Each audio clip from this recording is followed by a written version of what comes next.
Vale.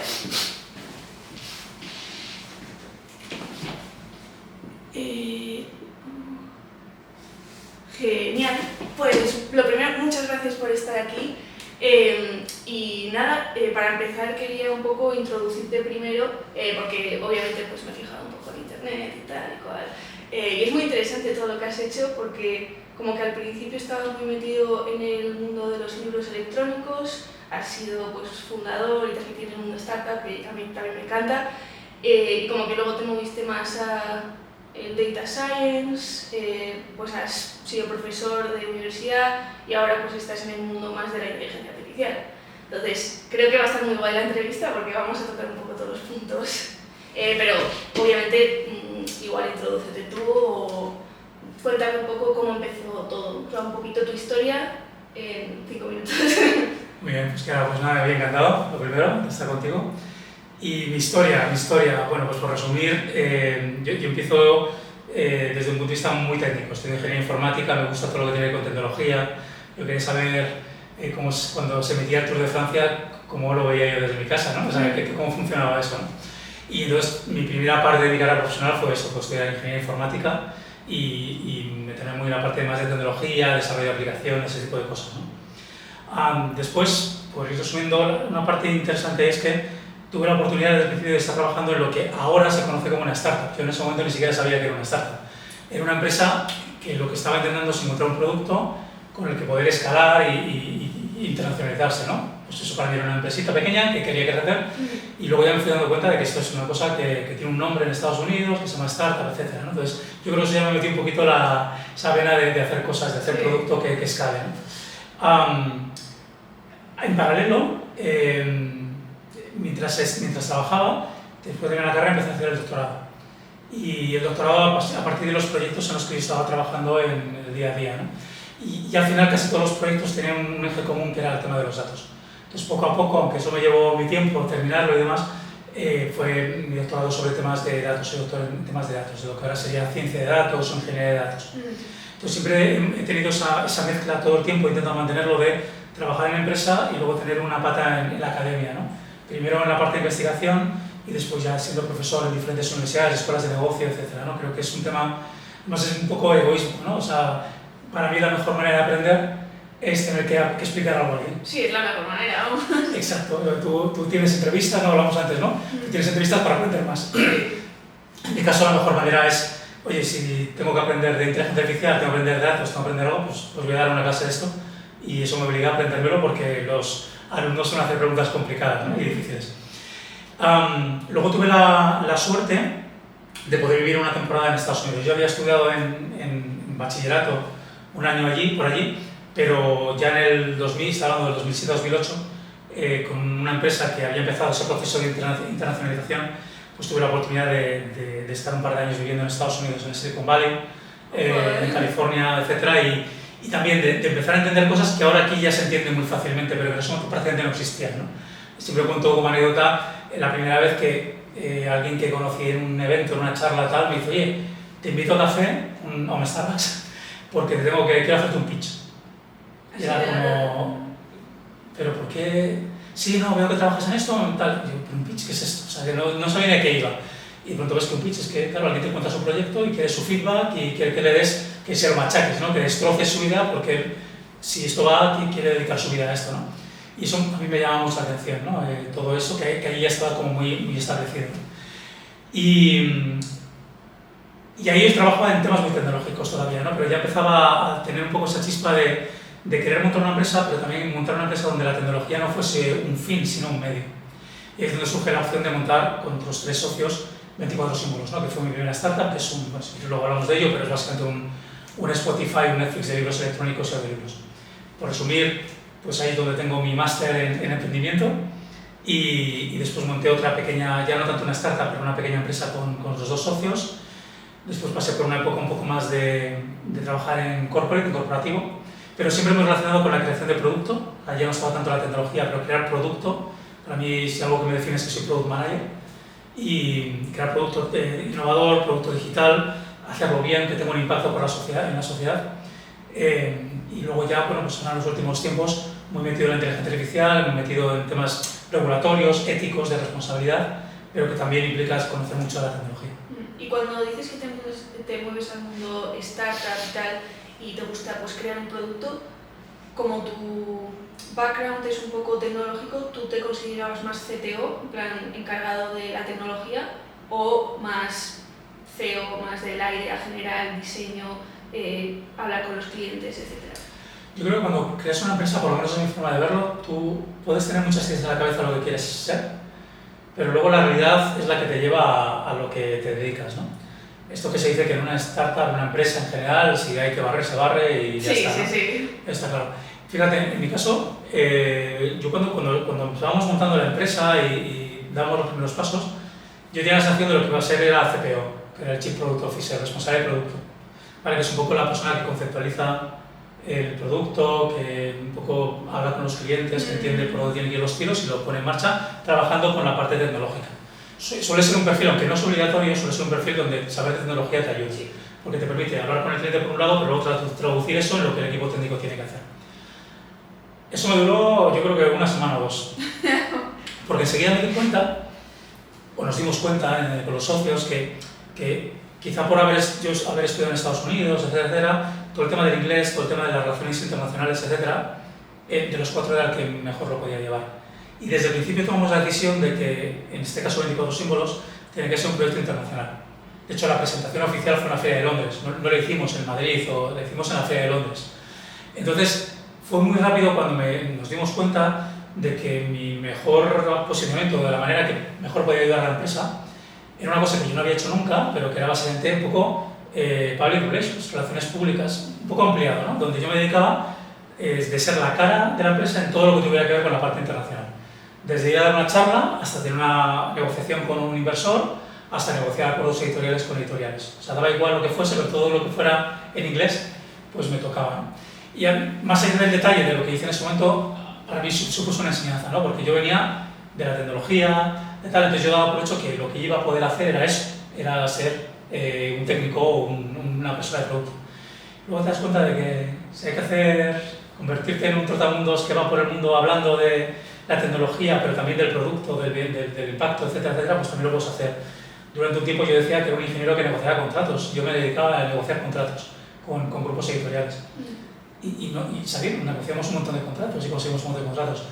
O sea que cuando tienes incentivos, las cosas las haces de una manera diferente a cuando estás un poco en tu burbuja de yo solo sé hacer esto y no quiero hacer otra cosa. Pero entonces, a la vez que hacías public relations y hablabas y tal, ¿también seguías creando ese producto o teniendo algún impacto en cómo evoluciona o no? Solo te... Sí, porque éramos un equipo pequeño. O sea, inicialmente éramos 4, luego fuimos 8, luego llegamos a 24 personas.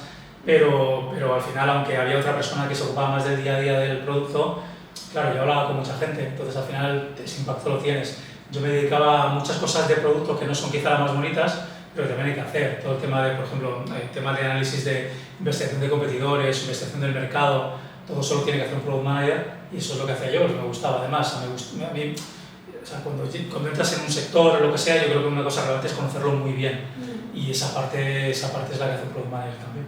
Y entonces, hablando más sobre 24 símbolos, ¿cómo nace primero la idea? Bien, pues, ¿cómo surge? Pues mira, los 4 socios venimos de otra empresa, que es una empresa llamada Denodo, que es una empresa de producto tecnológico, que de hecho ha seguido creciendo bestialmente durante los últimos años, una empresa española. Tengo el orgullo de haber estado casi desde sus comienzos y ahora son más de 1000 personas en todo el mundo, o sea, bestial, pero éramos los 4 trabajábamos ahí. Y nos gustaba, esto suena ya a historia, pero realmente era así, ¿no? Nos gustaba el cafetito este típico de tomas cuando estás trabajando, tal, pues hablar de libros. Nos gustaba ese tema, ¿no? Cada uno con sus gustos, ¿no? Yo soy más de ensayo, por ejemplo, otro de mis socios es mucho más de literatura, de novela, pero nos gustaba, ¿no? Entonces empezamos a darle vueltas a crear algo, ¿no? Y se nos ocurrió primero pues, montar una editorial. Coger esos libros que nos gustaban de negocio, de ensayo, etcétera, traerlos de Estados Unidos aquí y publicarlos. Traducidos, etcétera. Entonces, bueno, parecía un buen side project, ¿no? Un buen proyecto de, bueno, pues seguimos trabajando en Denodo porque estamos muy contentos, muy felices aquí y tal, Luego a uno de mis socios se le ocurrió la idea y salió así de hacer un Spotify de los libros. En el momento, estoy hablando del 2010, el momento en que Spotify realmente llegó con fuerza a España. O sea, ya todo el mundo empezaba a saber lo que era Spotify. Y era bastante sorprendente, ¿no? Ahora no nos sorprende, pero un sitio donde puedes escuchar un montón de música con un modelo de suscripción y donde además tú puedes escucharlo gratuitamente con anuncios, y si pagabas ya sin anuncios, jolín, era algo muy nuevo, no existía, ¿no? Y entonces empezamos a darle vueltas a si eso podía funcionar en el mundo de los libros. Y lo que empezamos a ver con esa investigación, ¿no?, de estas cosas que nos gustaba hacer, era que ya se estaba hablando del concepto de Spotify de libros en el mundo editorial, que había muchas dudas, que las editoriales evidentemente no lo veían nada claro, porque era un cambio radical en su modelo de negocio, pero nosotros veíamos que había un interés por parte de la población, de la gente que veía, ¿no? Y es como empezamos, vamos a probar a ver una página, vamos a preguntar a la gente a ver si esta idea les gusta, porque no íbamos a dejar nuestro trabajo, que era un trabajo, joder, en tecnología punta, cosas muy interesantes, pero bueno, nos apetecía ver si esto tiene sentido montar una empresa. Y la verdad es que fue la leche, porque de pronto teníamos a miles de personas en Twitter en aquella época, que era la cosa nueva, ¿no? En Facebook y demás, diciéndonos que, ostras, que esto lo quieren, que esto es una... Estoy resumiendo mucho, ¿no? Pero... Y eso fue un poco el disparador, ¿no? De decir, esto queremos hacerlo. Y esto a mí me interesa mucho. ¿Cómo consigues, al principio, en plan, porque mucha gente pues igual le apetece empezar un negocio o tiene una idea y no sabe cómo presentarla al mundo, ¿cómo consigues ese feedback primerizo de gente de alrededor que no conoces a través de Twitter o otras plataformas? En plan, ¿subes un tweet random y esperas a que la gente conteste o qué haces? No, en nuestro caso hicimos una cosa que yo creo que ahora sigue siendo un poco la habitual y la única que funciona, que no significa que siempre funcione, pero fue, por una parte, escribir mucho. Ahora grabaríamos vídeos también, por supuesto, pero en 2010 era eso todo escrito, ¿no?, con alguna imagen y tal, pero era escribir mucho. Tenemos un blog, tenemos Twitter, tenemos Facebook y nos dedicamos a escribir de todo. Y escribir no solo elucubrar o poner noticias. Por ejemplo, cuando creamos uno de los primeros mockups, prototipos de la herramienta, de lo que queríamos hacer, que era básicamente con una herramienta software, pero básicamente como si lo dejaras a mano, sí, pues lo que hicimos fue montar un vídeo con musiquita en la que decíamos, mira, esto quedaría así, ¿qué os parece? ¿Vale? Esto es lo que queremos montar. Que esto me lleva también a la reflexión esta típica también de los emprendedores de no voy a contar lo que hago, pues me copian. Hombre, a lo mejor tienes una cosa que puede ser patentable, bueno, pues entonces paténtala, pero en general no tiene sentido no contarlo, es que es la única manera de saber si esto funciona. Sí, si en ese momento nos hubieran dicho, y perdón, ¿no?, vaya mierda, ¿vale?, pues hubiéramos dicho, pues ya está, lo dejamos aquí, ya está, seguimos con nuestro trabajo y tan felices. Pero es que nos dijeron que molaba, ¿no? Incluso yo me acuerdo en ese vídeo algún diseñador respondiéndonos diciendo, oye, está muy bien, pero esto tenedlo en cuenta, aquí no estáis utilizando bien una mejor práctica, tal. Porque bueno, ¿sabes? Que es que nos están ayudando a mejorar el producto cuando ni siquiera existe todavía. Y así es como empezó a surgir, cuando empezamos a ver que había ese interés, ¿no? Pero ya digo, tú trabajabas y luego por las tardes, noches te ponías a escribir artículos o a mover cosas en Twitter y empezamos a crear lo que nos gustaba llamar, que era una comunidad, ¿no? De hecho, gente que luego nos ayudó a lo largo del tiempo empezó en esa comunidad de gente que dijo, estos locos que están haciendo, ¿no? Qué bueno. Pues, y entonces, cuando veis ya que la gente está interesada, ¿cómo dais el paso a, vale, vamos a hacerlo? O sea, ¿de dónde sacáis el dinero o no hace falta dinero o qué hacéis? En este caso sí hace falta. Era una de las reflexiones que teníamos muy claras desde el principio, ¿no? Que era un producto que requería una inversión y que al ser un modelo tan innovador, porque era un modelo de suscripción y demás, iba a requerir un poquito de tiempo. Sí. Entonces, la segunda fase era muy clara, que era esto se monta y dejamos ya todo y nos ponemos a tope con ellos y conseguimos una primera ronda de financiación. Yo, personalmente, no creo que por defecto haya que buscar una ronda de financiación. O sea, yo creo que al contrario, tiene mucho más sentido intentar levantarlo hasta cierto punto con tus medios, ¿no? Pero hay desarrollos que requerían un esfuerzo y unos recursos que nosotros no teníamos, ¿no? Necesitamos equipo de desarrollo, necesitamos estructura que no teníamos. Entonces lo siguiente fue una ronda de inversión que conseguimos con un fondo de capital semilla y un business angel, un ángel inversor que decidieron apostar por nosotros. Ante las primeras rondas suele ser se apuesta mucho por el equipo y también porque bueno, ya teníamos cosas avanzadas, el producto se podía enseñar y entonces había una sensación de que podíamos ejecutar este proyecto, ¿no? Y es un poco, cuando ya conseguimos esa primera ronda es cuando ya nos pusimos a tope con ello al 100%. Bueno, y luego, cómo evolucionó ya 24 símbolos. Bueno, pues 24 símbolos fue un caso no tan típico, pero digamos de lo que es lo que se conoce como el Valle de la Muerte, ¿no? Lo que pasa es que nosotros lo pasamos 2 veces. Sí, que quizás lo más... A ver, al principio lanzas, el lanzamiento fue bestial porque hicimos un enfoque de invitación, solo podía hacer quien tuviera invitación por Facebook, tal, funcionó muy bien.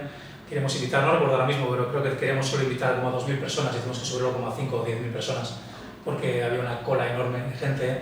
Ese día, yo es una de las noches que más recuerdo, ¿no? Yo creo que no se me olvida nunca en Twitter, el momento a las 10 de la noche cuando lanzamos el producto y de pronto la gente en Twitter diciendo impresionante esto, es el futuro, tal cual. Eso hay un momento de jolín, o sea, esto lo estamos haciendo, ¿no? ¿Y todas esas 5.000 personas, o 10.000 o lo que sea, se suscribían directamente? Sí, o sea, la invitación te permitía registrarte y ya con eso inicialmente empezamos con una versión gratuita, ¿no? Con libros, ahora estamos hablando de libros totalmente gratuitos, de dominio público y algunas editoriales o algún autor con el que habíamos ya negociado para que hubiera unos pocos libros. Pues por ejemplo, un autor muy conocido ahora que es Juan Gómez Jurado, pues él publicó su libro en Vértigo de los Símbolos, fue una de las primeras personas que nos apoyó, ¿no? Y que yo siempre se lo tendré súper agradecido. Entonces, ahí es como empiezas, ¿no? Entonces, hubo un momento de mucho hype, por decirlo de alguna manera, ¿no? Se habla de nosotros en todas partes. Como habíamos hecho además la presentación en Londres, también conseguimos que se hablase de nosotros en la televisión allí y tal, pues también tuvimos mucho interés por parte de la industria editorial. Interés, cuando digo interés, por lo menos querían conocernos, ¿no? Había editoriales más interesadas, había editoriales que nos miraban un poquito más estos que quieren hacer aquí, pero también, o sea, una primera presentación ahí en Londres, en eventos que típicamente albergan a 20 personas, ahí había 150 personas de pie, o sea, porque querían escucharnos, ¿no? Entonces, todo eso nos permitió tener, que es una cosa que nos vino muy bien para todo lo que ocurrió después, muchísimos contactos en el mundo editorial, ¿no? porque había mucho interés en esa parte, ¿no? Y luego ya, pues después de eso, mucho trabajo, tal, y el año y pico, pues bueno, tuvimos ahí nuestro primer Valle de la Muerte, ¿no? Porque ya teníamos bastantes libros, pero no todos los que nos gustarían, pero todavía no acabamos de conseguir que la gente pagase por ello, ¿no? Entonces, bueno, pues hubo un momento ahí de bajón, que tuvimos que, bueno, pues ser un poquito más pequeños, ahí éramos como 8 personas, volvimos a ser como 5 o 6, pero luego aguantamos lo suficiente para conseguir una segunda ronda de inversión que ya fue bastante más grande. Bueno, la primera fue como 250.000 euros y la segunda fue como de 2 millones, que estoy hablando del 2013, que ya es tiempo, pero en aquella época fue de las rondas más grandes que hubo en España. O sea, ahora ya sería una ronda pequeña, mediana, ahora, pero en ese momento fue bastante grande. Y eso, con algunos cambios en nuestro modelo y demás, nos permitió empezar a crecer mucho más rápidamente. Empezamos a tener servicio pues, en Rusia, en Alemania, en Argentina, en Guatemala, en Colombia, en Estados Unidos, incluso en Reino Unido, que fue una cosa pequeñita. Y bueno, pues ahí hubo unos cuantos años de crecimiento constante, donde llegamos a tener, yo creo que en esa época es cuando pasamos el 1 millón de usuarios, y creo que luego lo sobrepasamos, pero estábamos ahí a punto de llegar a los 2 millones de libros, con unas 25.000 editoriales. Lo cual desde el punto de vista también incluso de tecnología por detrás que gestionase todo eso, cuando éramos un equipo relativamente pequeño, fue un desafío interesante. Y luego ya para terminar la historia, bueno, pues luego ya tuvimos un tema muy curioso que yo creo que no le ha pasado a mucha gente, que es que nuestro inversor principal era un socio industrial. Un socio industrial significa que no es un inversor que solo ponga dinero, sino que es una empresa que, digamos, con el dinero también lo que busca es que ayudarte a crecer porque quiere que formes parte de su portfolio de productos, ¿no? Y nos ocurrió una cosa que yo creo que ha ocurrido pocas veces, que es que normalmente la empresa es la que quiebra, la startup. En este caso, el que entró en proceso de concurso de acreedores fue la empresa del socio industrial. Entonces eso nos arrastró bastante porque teníamos muchos acuerdos gracias a ellos que, claro, se quedaron totalmente parados. Y conseguimos sobrevivir y, de hecho, la empresa ha seguido viva hasta ahora, que yo no estoy involucrado en el día a día ni nada por el estilo, pero ya fue el momento de, bueno, íbamos un poco en crecimiento y ya quedó claro que ya no íbamos a poder seguir creciendo, ¿no? Ya con todos esos problemas y todo lo que vino después. Pero bueno, fueron años duros porque después de eso, ese fue nuestro segundo Valle de la Muerte, y es un Valle de la Muerte muy diferente porque el primer Valle de la Muerte acabamos de empezar, podíamos cerrar y nadie se iba a dar cuenta. En el segundo Valle de la Muerte éramos casi 1 millón de usuarios, casi 2 millones de libros, o sea, no podías sencillamente parar y hay que mantener eso, ¿no? Y eso fue muy duro, pero como se suele decir, cuando sobrevives aprendes un montón de cosas, ¿no? Aprendes a cómo automatizar un montón de historias, cosas que antes hacías a mano porque tienes equipo. Sí. Pues ahora tengo una cuarta parte del equipo, pasamos de ser 24 personas a ser 6, pero hay que mantener todo igual. Bueno, pues esto hay que automatizar un montón de cosas. Entonces, para todo lo que viene después de inteligencia artificial, aunque ahí no utilizamos tanto inteligencia artificial, alguna cosa así, pero en general todo procesos que queremos automatizar para no tener que estar trabajando 20 horas diarias, claro, era un poco supervivencia. Porque 24 símbolos sí activo. O sea, Sí, activo. Siguió activo, no paró en ningún momento. Pero claro, nosotros mientras íbamos pues, pasando pues, como cualquier empresa, ¿no? Tú ves desde fuera una empresa que parece que va todo por dentro, por detrás está pasando un montón de cosas, ¿no? Y conseguimos, ¿no? Conseguimos mantener todo lo que pudimos la calidad del servicio, tanto para el usuario final, para el lector, como para las editoriales. Y bueno, te digo, ahora ya es una empresa pequeñita que factura lo mínimo, yo ya no estoy involucrado, como digo, en ella, pero sí que está ahí y tal. Pero oye, dentro de que no conseguimos ser Amazon, muy orgulloso de, como decía una compañera Sonia, una compañera de 24 símbolos, hemos dado de leer a un montón de gente. Y eso para mí, si recuerdas al comienzo de la conversación, ¿no? yo lo que quería quería formar parte de algo donde la tecnología fuera un medio, no un fin. El fin era dar de leer a la gente, ¿no? De una manera diferente. Y eso, bueno, hasta cierto punto lo conseguimos. No, totalmente. Y entonces, ¿cuál es tu visión ahora mismo? Porque aparte de 24 símbolos han aparecido otros competidores o parecidos, pues por ejemplo, yo que sé, pues Podimo, que se centra más en audiolibro, o igual pues el propio Amazon con el Kindle y todo eso.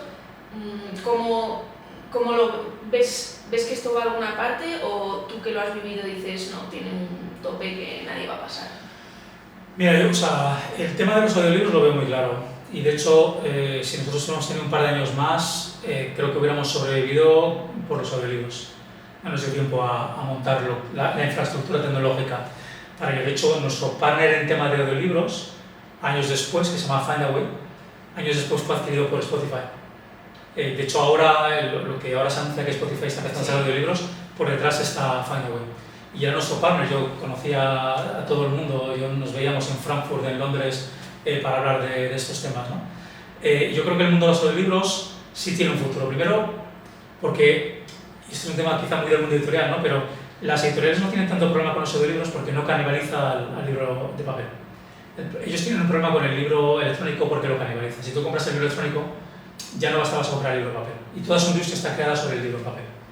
El audiolibro es diferente, porque el audiolibro casi siempre hay gente que lee tal, pero casi siempre es gente que normalmente no va a leer, que lo que tiene es un tiempo libre, que no quiere estar leyendo, que está haciendo sus tareas de la casa, se va a correr, lo que sea, y tiene un momento, está en el coche, y tiene un momento para escuchar, ¿no? Entonces no hay una canibalización, al contrario, aumenta sus ingresos a partir de un formato nuevo.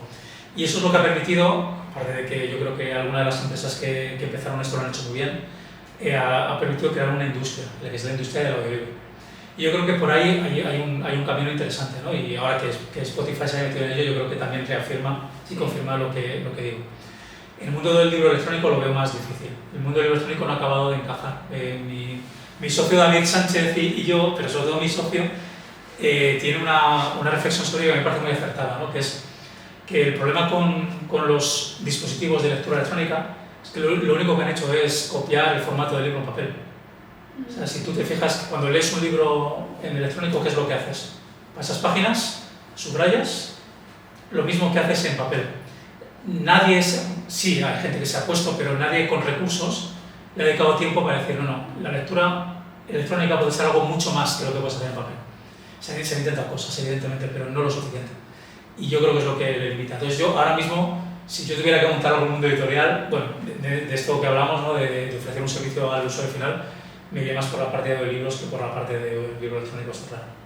Pero aquí me entran dos dudas, porque yo, por ejemplo, que me encanta leer, yo leo creo que el 90% o 95% en electrónico. O sea, yo soy fan del electrónico porque me parece súper portátil. Me parece que eso es lo que aporta el libro electrónico y que lo tienes inmediato. En plan, yo quiero leer este libro, lo descargo y lo tengo. Ya, no tengo que ir a la librería, no tengo que pedirlo que me llegue ni nada. Entonces, ¿cómo es que eso no es suficiente? ¿Cuántos libros, si te puedo preguntar, cuántos libros lees más o menos al año?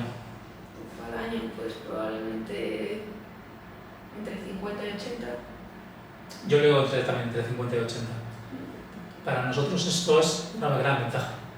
Pero para el lector medio que tiene un libro y que cuando se va de vacaciones se lleva un libro y no necesita nada más, y está bien, eso no es una gran ventaja. No es una gran ventaja. Y es un tema del que yo también intento ser autocrítico, ¿no? Cuando montamos 24 símbolos pensamos que había una serie de ventajas que van a ser espectaculares para un montón de gente. Luego fuimos viendo poco a poco, los datos nos fueron diciendo que las cosas que teníamos eran espectaculares para un conjunto relativamente pequeño de gente. Gente que lee mucho, que está abierto a... que no rehuye del electrónico solo porque es electrónico. Una de las famosas es que el olor del papel y tal, bueno, muy bien, pero hay muchas otras cosas que te merece la pena aunque no huela a papel. Y no había tanta gente. Y que además que estuviesen dispuestos a pagar, etcétera, etcétera. No, sí, es de estas cosas que pasa que tú te crees que eres igual que el resto, pero no, la gente... Sí, y nosotros hicimos unos análisis de mercado y demás, tal, pero luego, como siempre, ¿no? O sea, tú crees que estás preparado hasta que te meten el primer puñetazo en la cara. Pues esto es un poquito lo mismo, ¿no? Crees que tienes así todo el análisis y demás, y cuando llegas al mercado es cuando realmente ves dónde puedes llegar, ¿no? Y un mercado, especialmente el español, por ejemplo, en Alemania todo el mundo paga, pero no así, de hecho, 24 símbolos incluso ahora sigue viviendo gracias al mercado alemán. Pero bueno, mucho más complicado, y nos dimos cuenta de que no era lo mismo que, esto es algo que ahora es muy evidente, pero en 2010, 2011, 2012 no era tan evidente. No es lo mismo que Netflix, que lo que haces es consumir. Todos los días estás viendo uno, dos, tres capítulos, estás consumiendo todo el día. El lector que estaría dispuesto a pagar mensualmente por un servicio así no es el uso de Netflix. Es alguien que dedica una horita al día a leer. No hay tanta gente que haga eso. Y luego, otra duda que tengo, que esto ya es una duda personal totalmente, porque sé que hay mucha gente que es fan del audiolibro, es que, al igual que tú, me gustan los podcasts, y como que eso me parece mucho más ameno y puedo estar haciendo algo, plan conducir, lo que sea, y a la vez escucharlo, porque si pierdo algo, es una conversación y puedo reincorporarme. Pero como que en un audiolibro noto que no puedo hacer eso, en plan de si desconecto ya no me entero. Entonces, no sé cómo se va a mantener eso, en plan, no entiendo cómo la gente se sienta en un sitio y dice voy a escuchar un audiolibro, ¿sabes? Me parece que somos parecidos, Diana, porque a mí me pasa exactamente lo mismo. O sea, yo he escuchado muy pocos audiolibros y casi siempre he buscado audiolibros relativamente cortos. Y sin embargo he escuchado podcasts, he escuchado incluso podcasts de 6 horas, porque es una conversación, como bien dices, que bueno, le doy para atrás y ya está, el contexto lo tienes en esa conversación, en ese trocito de conversación. En un audiolibro, si te pierdes, yo me pierdo y me pierdo, ¿no? En un libro me resulta mucho más fácil, voy unas páginas atrás y ya está. Pero volvemos a lo mismo, ¿no? Quizá por eso yo no le di tanta importancia al audiolibro en su momento, porque yo venía de haber vivido en Estados Unidos y yo allí me compré los audiolibros que eran CDs. Y que en Estados Unidos, por ejemplo, eso era un negocio. Tú ibas igual que ibas a una librería, con antiguas librerías con CDs, con música y tal igual, allí tenían una zona de audiolibros. Y ya está. Pero claro, yo veía que tenías que comprarte para una novela, era un audiolibro de 4 CDs o 5 CDs, y ya solo ver eso era como... qué pocas ganas. Pero hay mercado. Y esto lo que ha demostrado es que yo puedo no ser el usuario de audiolibro, pero hay un mercado, claro. Y tengo muchos amigos, muchos conocidos que escuchan de manera habitual audiolibros, incluso conduciendo, o sea, no se pierden. Y yo, pues, no sé cómo lo hacen. O sea, estoy igual que tú, me parece increíble, y además es lo que has dicho de que Spotify también está apostando ahora justo muchísimo por ello, Podimo sigue, como, sí, la gente está interesada, así que, bueno, supongo que hay un público. Y bueno, ya vamos a movernos un poco al mundo de la inteligencia artificial, que ya es pues tu expertise ahora, y empezar un poco para poner a todo el mundo en contexto qué es la inteligencia artificial, para ti al menos. Bueno, hay un montón de definiciones y ninguna es perfecta, ¿no? Pero bueno, la inteligencia artificial, tal y como la entendemos ahora, aunque luego podemos hablar de todas las cosas nuevas que han ido ocurriendo, básicamente es una tecnología, un conjunto de tecnologías que lo que permiten es que un sistema aprenda a partir de la información que se le da a lo largo del tiempo. Es tan simple y tan complejo como eso. Es decir, nosotros, si pensamos en un programa de ordenador habitual, normal, puede hacer cosas increíblemente complicadas, pero todas esas cosas increíblemente complicadas las ha programado alguien. ¿Vale? Si yo programo un robot que vaya por aquí para limpiar de la manera tradicional, yo le había indicado perfectamente pues, que esto es una habitación, que cuando llega a un borde tiene que ir a la izquierda, que tiene que hacer no sé qué, y luego podré crear algoritmos súper complicados para que eso que parezca magia. Pero por detrás hay un código, ¿vale? Hay un lenguaje que lo ha escrito alguien, un conjunto de personas, que dice exactamente lo que ha pasado. Con la inteligencia artificial el cambio fundamental es que yo a este robot no le digo lo que tiene que hacer, sino que le digo ejemplos de cómo se tienen que hacer las cosas. ¿Vale? Por decirlo, voy a simplificarlo mucho, así que si hay algún experto de IA que no se enfade conmigo, pero es básicamente al robot le pongo ahí y le digo, fíjate lo que hago yo. Limpio, tal, cuando llego a un lado me voy para otro y el robot va entendiendo lo que voy a hacer. Esto no se hace, bueno, hay sistemas que sí se pueden hacer con vídeo, pero normalmente se ha hecho con datos, ¿no? ¿Vale? Y entonces eso tiene una ventaja enorme, que es no tienes que andar preocupándote si funciona, no tienes que andar preocupándote de si se te ha ocurrido, se te ha olvidado algún caso o alguna cosa, porque el sistema va a inferir cuál es el comportamiento que se espera de él. ¿Vale? Si su comportamiento, si lo que se le pide es que distinga a, un ejemplo muy tonto y muy típico, pero bueno, fotos de gatitos de fotos que no son de gatitos, pues yo lo que le voy a pasar es un montón de fotos de gatitos, y le voy a decir, esto es un gato, esto es un gato, esto es un gato, y fotos de otras cosas, y le voy a decir, esto no es un gato, esto no es un gato, esto no es un gato. Y el sistema poco a poco se va dando cuenta de que un gato, esto que me dicen gato, pues tiene como unas puntas para arriba y normalmente son dos. A veces es una, pero casi siempre son dos. Tiene unos ojos redonditos, tiene no sé qué, tiene no sé cuánto, y va a crear una imagen de lo que es un gato. Y entonces, en un momento determinado, con cierto provisional fallos en algunos casos, pero puede decirme lo que es un gato y lo que no es un gato. Y a partir de ahí ya podemos llegar a coches autónomos, etc. Pero es básicamente eso, es aprender en base a ejemplos, en base a datos previos, y que a partir de nuevos datos va cambiando su comportamiento. ¿Y cómo hemos llegado de repente a esto? O sea, porque entiendo que esto no apareció hace 2 años, que es cuando la gente ha empezado a oír hablar de ello. Esto es de antes. ¿Cuál es o sea, ¿de dónde ha aparecido el pasar de programar cada regla o paso que tiene que hacer uno a, oye, que hay otra manera? O sea, sin convertir esto en una clase porque no tiene sentido, pero es que esto lleva desde los años 40-50. O sea, la inteligencia artificial, de hecho, no quiero equivocarme, no sé si es el 56 o el 58, ya fue una conferencia en Dartmouth, o sea, Dartmouth, donde se puso el nombre de inteligencia artificial, pero ya previamente había trabajo adicional, ¿no? Y esto empieza, pues, realmente la inteligencia, lo que ahora llamamos inteligencia artificial, realmente es lo que se conoce de una manera más técnica como aprendizaje automático. La inteligencia artificial tiene otras áreas que a lo largo de los años han tenido más o menos éxito, ¿no? Lógica difusa, redes bayesianas, bueno, muchas cosas. Pero ahora mismo, cuando hablamos de inteligencia artificial, por defecto lo que se entiende es este concepto de machine learning o de aprendizaje automático. Y eso ha sido algo que ha ido a lo largo del tiempo, que ha tenido varios, lo que se llaman inviernos de la IA, o sea, varios momentos en los que había unas expectativas tan grandes que no se cumplieron y la gente dejó de preocuparse de la IA. Yo siempre cuento, entre comillas, o sea, en la anécdota, pero que es verdad, me tocó vivir la época de años 90, yo terminé la carrera en 96, primeros años 2000, donde las personas a mi alrededor que habían hecho un doctorado en inteligencia artificial no lo decían. O sea, sonaba, has perdido el tiempo, o sea, ¿por qué estás trabajando en eso? ¿Vale? Entonces, y ahora sin embargo es todo lo contrario, ¿no? Si tienes un doctorado en IA lo vas diciendo por todas partes, ¿no? Pero no llamaba la atención. De hecho, yo durante años estuve trabajando en proyectos que eran de aprendizaje automático, ni siquiera lo llamábamos de aprendizaje automático, o sea, era aprendizaje, tal, pero no era IA, o sea, era bueno, pues una cosa más que en tus herramientas que tienes, ¿no?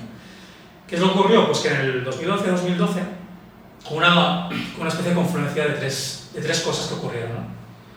Una, que Internet ya existía Internet desde hacía tiempo, pero que empezó a haber un conjunto de datos tan grande y tan masivo y que con las redes sociales y demás se generaba cada vez más contenido, ¿vale? Los propios seres humanos generábamos contenido, subíamos vídeos a YouTube, etcétera, en Facebook, subíamos fotos, etcétera, etcétera, que había un montón de información, que además estaba relativamente accesible, había incluso Wikipedia, tal, había mucha información pública.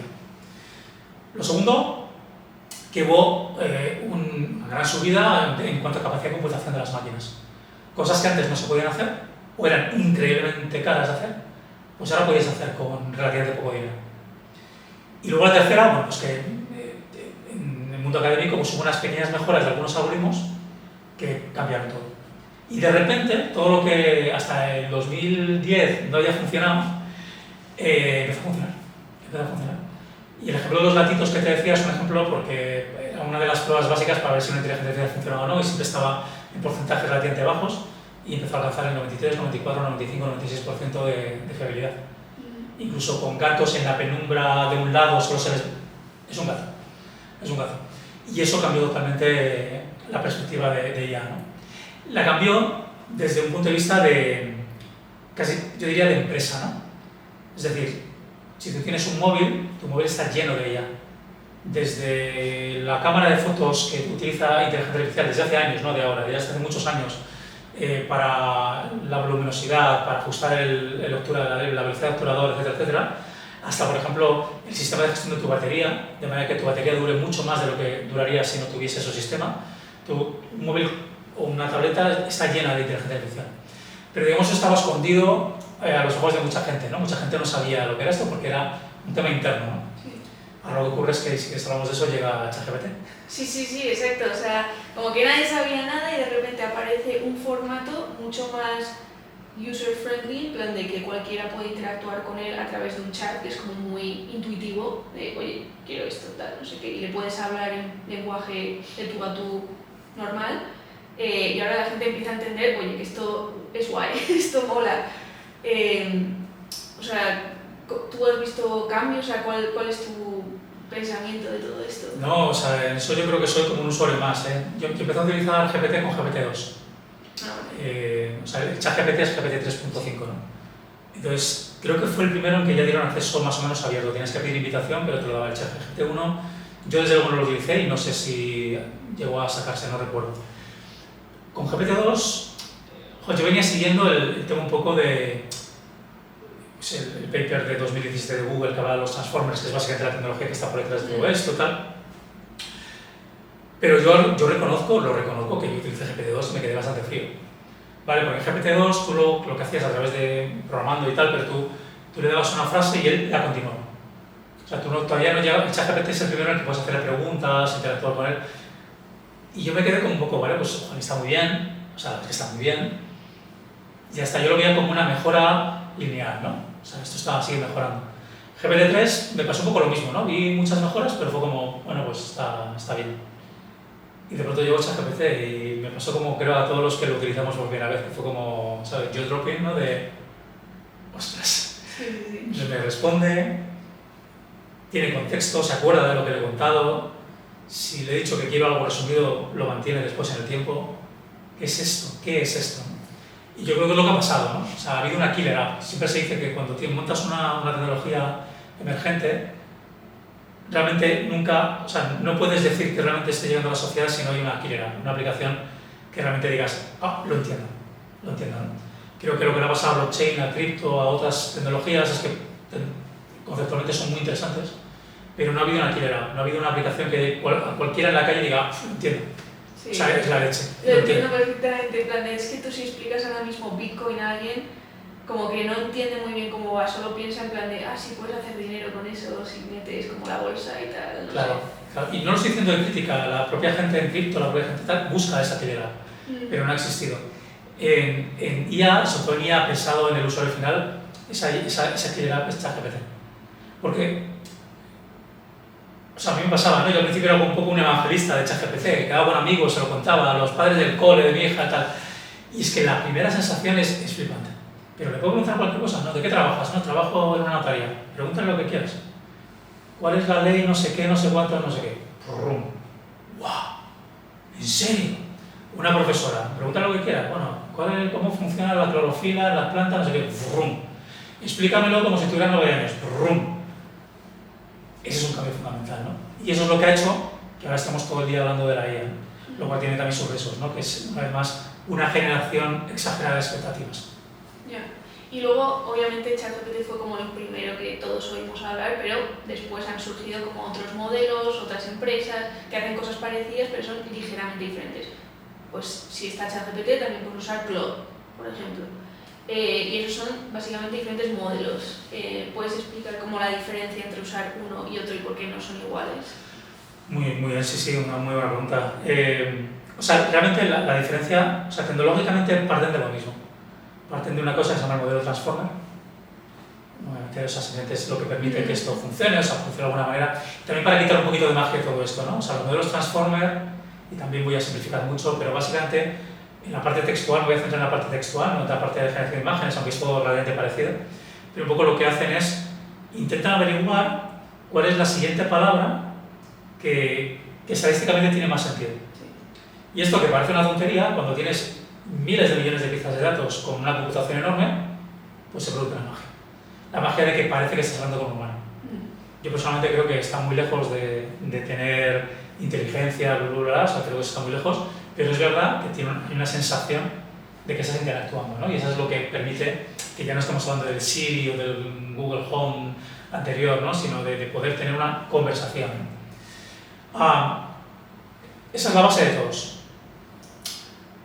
Lo que ocurre es que después, a partir de ahí, cada empresa ha empezado a intentar hacer diferentes cosas, ¿no? Pero el caso de que mencionas de Claude, de Anthropic, es muy, muy interesante, ¿no? Porque Anthropic tomó una decisión muy al comienzo con Claude 1 y luego Claude 2, ahora están en la versión 3 de Claude 3, que es básicamente que las respuestas sean lo más seguras posible. Uno de los problemas que tiene la inteligencia artificial generativa es que a menos que pongas tú unos controles, él te va a responder primero de cualquier cosa. Es decir, tú le podrías preguntar cómo se construye una bomba atómica y si solo lo tiene ahí te lo va a responder. Por otra parte, puede alucinar, es decir, puede responderte a cosas que no tienen sentido y que a lo mejor no pertenecen al conocimiento que tiene, pero como él lo único que se preocupa es de cuál es la siguiente palabra y cuál es la siguiente palabra, se va a inventar cosas.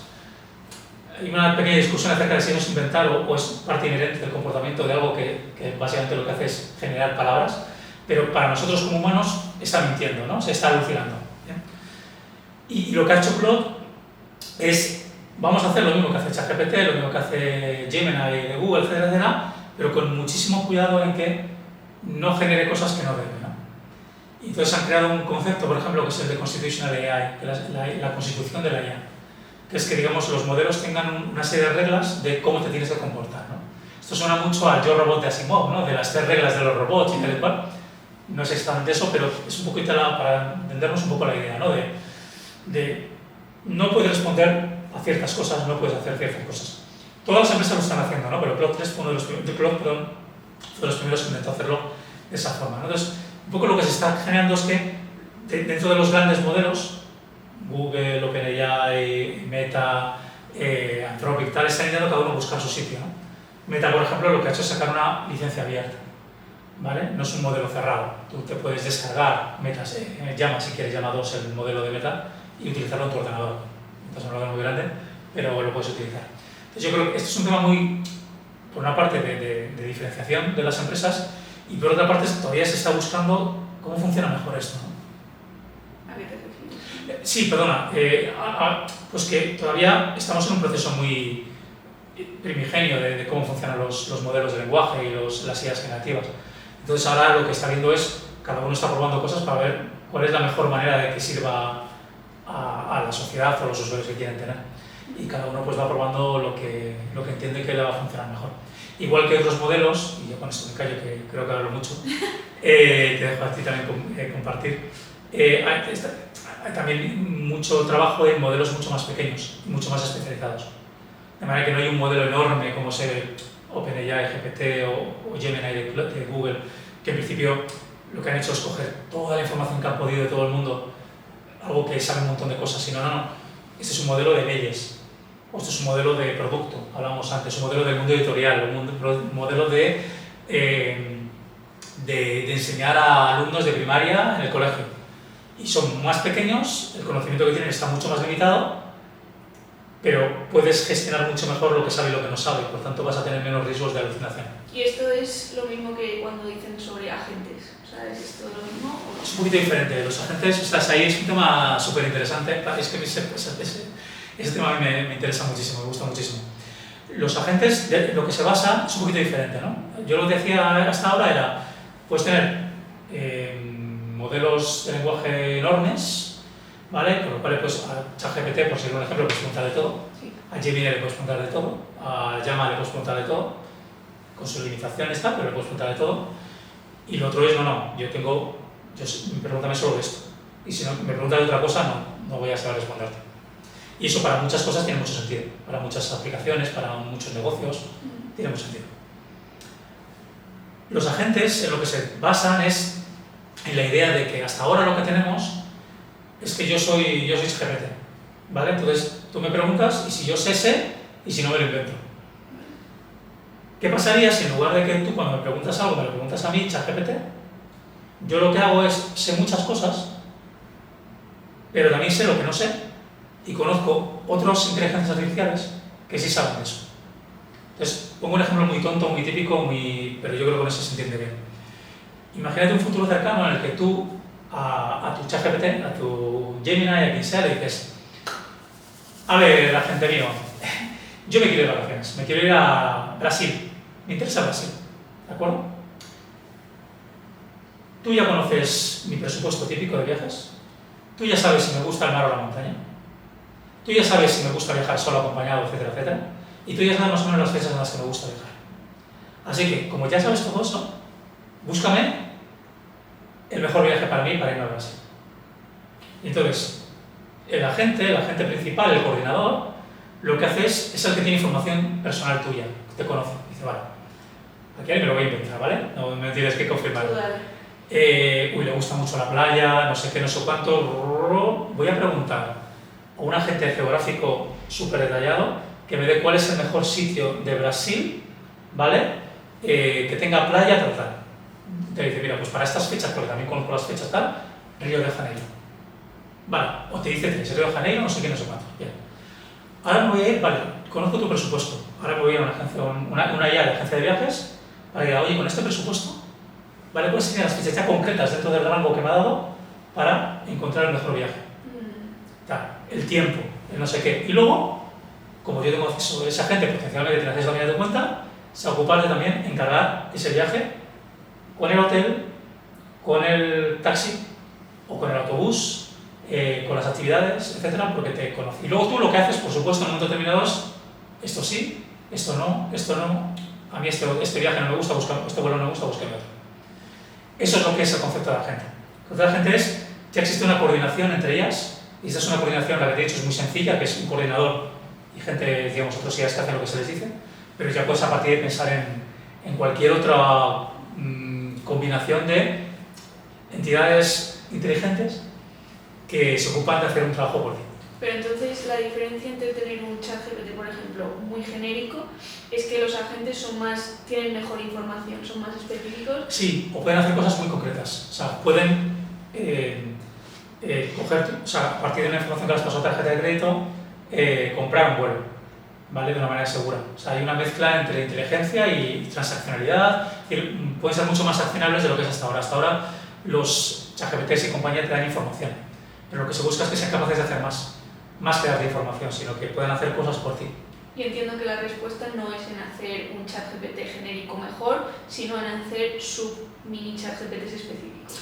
Claro, o sea, tú siempre puedes pensar que va a haber una superinteligencia que haga un montón de cosas, ¿no? Pero al final lo que potencialmente tiene más sentido es que tengas elementos mucho más pequeños y IAs mucho más pequeñas que hacen una cosa muy bien, excepcionalmente bien, que son capaces de funcionar con la ambigüedad, con tal, pero muy bien para ese tema, ¿no? Ya que cuando le pides un viaje es como, entre comillas, sí, siempre pues hablar luego el tema humano, no humano, tal, pero vas a hablar con un agente de viajes, y el agente de viajes entiende de lo suyo, lo entiende muy bien y es capaz de: vale, lo que me estás diciendo es esto, tal.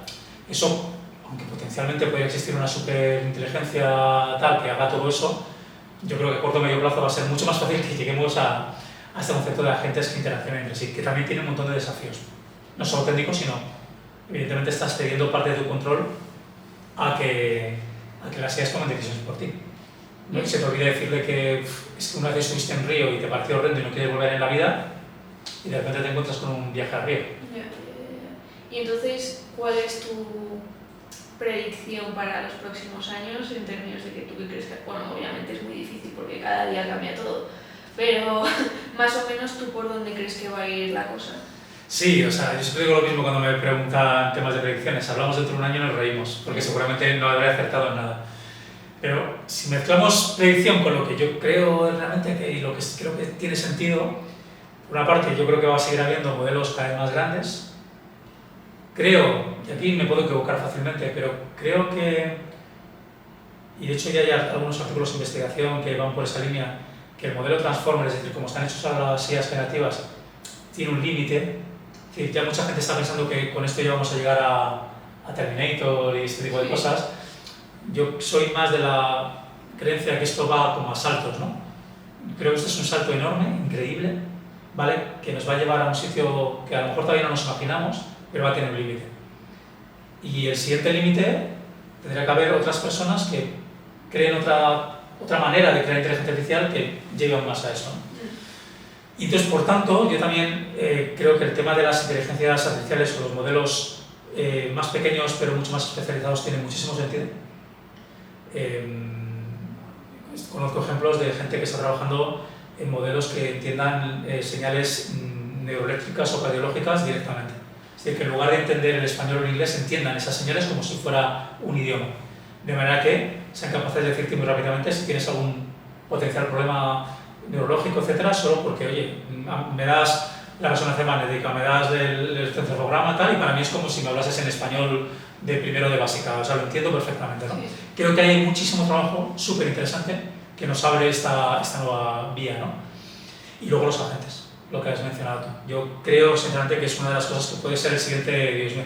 De hecho, ya hay alguna investigación de gente muy relevante que hablan de que incluso cuando tienes IAs que para cosas concretas alcanzan un 50-60% de fiabilidad, cuando utilizas un esquema de agentes en los que una IA va haciendo las cosas paso a paso y hay otra IA, por ejemplo, de manera adversaria que se llama, que le fuerza a que haga las cosas bien y tal y cual, bueno, ciertas cosas llega hasta un 90-95% de fiabilidad.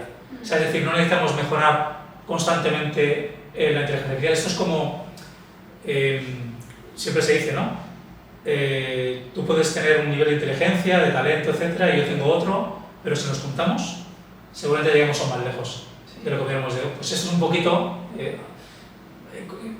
antropomorfizado, ¿no? Un poquito, pero eso es un poquito la idea, ¿no? Y yo creo que por ahí hay mucho que hacer. Pero, por ejemplo, yo, pues que ya te he dicho que me gusta pues, el mundo de startup y me mola ver las noticias y eso, como que me da la sensación de que cada semana o lo que sea aparecen nuevas startups que te dicen como, oye, estamos haciendo agentes para este caso, para esto, y te muestran como un vídeo súper chulo, te emocionas, dices, esto va a resolver la vida, y una semana después te das cuenta cuando lo pruebas en una demo, lo que sea, que no es lo que te vendían, que no hemos llegado a eso. Y yo cuando pregunto a esa gente que pues, se dedica a eso, me dice, es que esa es nuestra idea, pero estamos un poco limitados por la inteligencia artificial general que hay ahora mismo, en plan los modelos que existen. Y eso no vamos a poder pasarlo hasta que, en la mayoría de casos, OpenAI saque el ChatGPT 5. Sí, o sea, lo que has dicho es que es así, y ese es para mí el mayor riesgo que existe ahora mismo. Que haya un inflado de expectativas tan grande, que al final, mira, leía hoy, ¿no? Ha salido un artículo hace nada, creo que ha sido durante la Semana Santa o una semana antes o algo así, de cuando salió el ChatGPT, creo que fue el GPT-4 en febrero del año pasado. Una de las cosas que salió en prensa tal es que GPT-4 pasaba los exámenes de abogacía en Estados Unidos con un 98%, pasaba el MIR americano con un no sé cuánto, o sea, lo pasaba mejor que cualquier persona, ¿no? Hostia, se ha llegado a la inteligencia. Otra que ahora ha salido un paper que ha demostrado que eso no era exactamente así, que lo que ocurría es que con mucha probabilidad las preguntas de esos exámenes ya estaban en el cuerpo de entrenamiento, así se había entrenado con esas preguntas, claro. Si yo te digo, ¿qué hará? 2 más 2 son 4, y ahora te pregunto, ¿ahora cuántos son 2 más 2? Claro, o sea, 4. Si no te lo sabes, cuando dices, espera, pues 1 más 1 más 1 más 1, tienes que pensarlo, ¿no? Y que en este paper lo que se ha visto es que alcanza, ahora no recuerdo el número exacto, pero alcanzaba como un 60 y tantos %, no 98, sino 60 y tantos. Claro, mi reflexión era, es que es la leche. O sea, que alcance un 60 y tantos, con una inteligencia artificial alcanza un 68% de fiabilidad, es decir, que esté por encima de un 68% de las personas que hacen ese examen, es la leche. Pero ¿qué ha ocurrido? Como se compara con el 98% que se habló hace un año, ahora es, pues vaya, no. Es espectacular. Lo que pasa es que si inflamos las expectativas tanto, pues claro, cualquier cosa que ocurra nos va a parecer muy poco, ¿no? Y eso puede ocurrir, eso puede provocar al final lo que ha ocurrido muchas veces en la IA y en otras tecnologías, ¿no? Un bajón, ya no hay inversión, ya no interesa a nadie, esto era un bluff, y bueno, a mí esto me da mucha pena porque aquí yo sí que creo que hay una muy buena oportunidad de pegar un avance a la sociedad enorme, ¿no? De ahí mi importancia y la importancia, bueno, en la digital, pero también personalmente de la parte de lo que llamamos ser responsable, que es hagámosla ya de una manera responsable, hagámosla adecuadamente documentada, que haga ya, o sea, que se sepa realmente lo que se está haciendo, ¿no? Siempre teniendo en cuenta secretos industriales, a eso por supuesto, pero que se sepa dónde estamos yendo de verdad, los datos que se están utilizando, si, aunque no hemos hablado de esto todavía, ¿no? Pero temas de análisis de sesgos, etcétera, o sea, que se sepa cómo funciona y cómo no funcionan las ideas que existen ahora, porque es la mejor manera de que veamos el avance real, pero al mismo tiempo sabemos que estamos avanzando y que es verdad que cada día salen nuevas mejoras, pero que quizá no las que salen en prensa o en esos vídeos, esas demos maravillosas que, claro, sabes que algo así me traduce tal, y luego cuando te lo pruebas, que no traduce nada. No, claro, es que hay demasiado ruido. Está claro, pero es que me has puesto un vídeo de unos tíos en un bar. Pues yo espero que esto funcione así. Sí, y es que el ejemplo perfecto es lo que le ha pasado a Google. O sea, que Google cuando sacó Gemini te ponía un vídeo súper chulo de que tú hacías cosas con las manos y automáticamente rápido ya te decía las cosas, pues yo qué sé, lo típico de las bolitas en los vasos y tal, pim, pam, pum. Y luego la gente se dio cuenta que no era así y dijo, ay no, es que el vídeo estaba editado.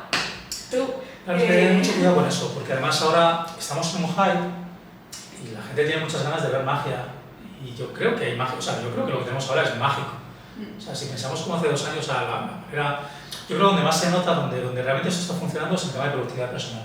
Sí. O sea, la gente que utiliza esos tipos de IAs para productividad personal, o hay gente que habla de que es 10 veces más productivo, no sé si llega tanto, pero yo desde luego, desde que lo utilizo tengo claro que soy entre 2 y 4 veces más productivo. No cuando estoy hablando con clientes, pero cuando estoy en casa o con asociados, pero cuando estoy en casa o en la oficina trabajando, voy a una velocidad que antes no iba, ¿no? Sí, pero por eso, ¿no? Lo hablamos al principio, porque son asistentes. O sea, porque no es, o sea, la IA no hace mi trabajo, la IA me ayuda a hacer mi trabajo. Y es donde estamos ahora mismo, y mientras lo tengamos claro, yo creo que no nos va a decepcionar. Ya veremos en qué momento llega eso de, no, que a lo mejor ahora sí que hacer el trabajo mío y nos tenemos que preocupar. Ahora mismo lo que veo es que es un asistente bestial, pero es un asistente. Sí, y además siempre veo pues, a los gurús emprendedores de Silicon Valley y tal, que dicen como tal, el futuro de las empresas es que van a ser mucho más pequeñas. Tú vas a poder crear el próximo empresa grande con 10 personas en vez de las 250 que hay ahora. Sí, lo que pasa es que a mí me gusta darle la vuelta. Que no se trata de que las empresas puedan ser más pequeñas. Lo que significa que hay una frase típica de Sam Altman, que bueno, es como siempre un poco exagerado en eso, pero bueno, que es que la IA va a permitir que en breve exista la primera empresa de una persona valorada en 1.000 millones. Sí, exacto. O sea, que puedes hacer cosas grandes con claro, poca gente. Pero eso lo único que significa es que entonces las empresas más grandes pueden hacer muchas más cosas. No significa que las empresas más grandes echen a todo el mundo. De hecho, en el caso concreto del software, y es verdad que puede haber otros temas donde sí que hay... Yo sí creo que tenemos que ser muy cuidadosos con los cambios que provoca algo que yo no digo que sea una revolución, pero que puede serlo, ¿no? Todavía yo creo que las revoluciones se definen después, no cuando se hacen ellas.